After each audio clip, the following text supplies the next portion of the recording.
What the gospel writers have done here, according to Metzger, is they have even reshaped the wording of Jesus' speeches in order to reflect a later theological understanding about Jesus. So we can therefore see Jesus was indeed a prophet of God, who gradually was being transformed into the God of the prophets. And we can see it remarkably when you compare the first gospel, Mark, to the last gospel, John. If Jesus appears in Mark's gospel very human, he starts to appear very divine in the last gospel. The gospel of John, compare it to the synoptic gospels, Matthew, Mark, Luke. John is a very different gospel.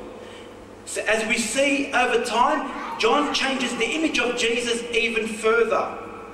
In Mark, the Gospel of Mark, the first gospel, Jesus spoke of himself 9 times.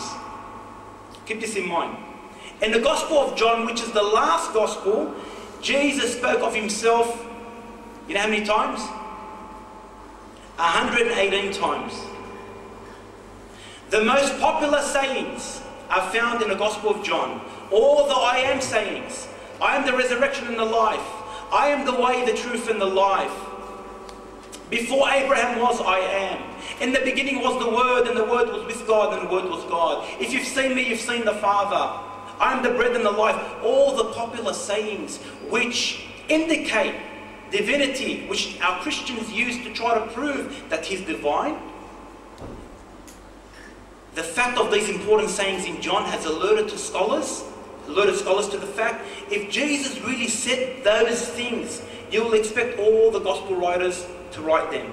Matthew, Mark, and Luke, the synoptic gospels, did not record these sayings. It appears that these sayings developed later. So you can see, my dear brothers and sisters and my dear guests, you can see how the image of Jesus is evolving over time. Like a snowball, the more you roll it, the bigger it gets. My point is that it is the Muslim Jesus is logically commendable, and that there is a lot of logical difficulties with the Christian view of Jesus.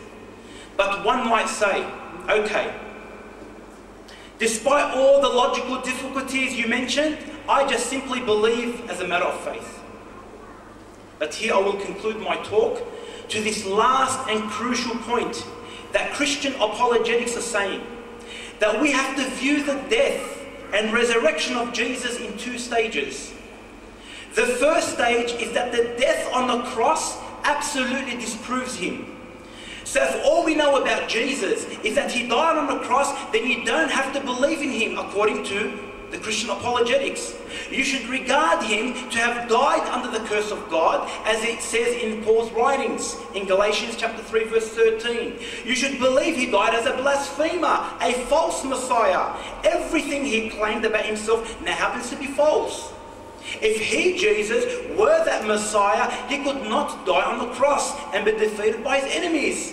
And then they, the apologetics, Christian apologetics, will say that the resurrection of Jesus from the dead proves for Him to be true. They, the apologetics, say that we must be able to prove that Jesus rose from the dead in order to reverse the conviction against Him. The Quran gives us another picture. The Quran gives us another picture. It tells us they killed Him not, nor crucified Him, but was made to appear to them. What we Muslims believe is that this passage in the Quran is insisting that the enemies of Jesus was not victorious over Him. And so once we maintain this, we don't have to prove Jesus was resurrected from the dead in order for Him to be victorious over His enemies. We believe as a matter of faith that God raised Jesus into heaven to Himself. So it is not necessary for a Muslim to prove that to anyone. But Christian apologetics accept responsibility for proving Jesus raised from the dead. And if we are not able to prove it, then no one should believe in Jesus. This is it. If Jesus was not resurrected, according to our Christian friends, then there's no point in believing in Him. So the burden of proof is on Dr. Peter Barnes, not on the Muslims, because as the death and the resurrection of Jesus is not part of our salvation. Therefore, we have 2 choices before us tonight. The belief of Jesus according to Islam, or the belief of Jesus according to Christianity. Christianity. We have seen that the belief of Muslims in Jesus is more logical. It is the original Jesus if we peel back the gospel traditions, and it does not disprove itself before we even begin.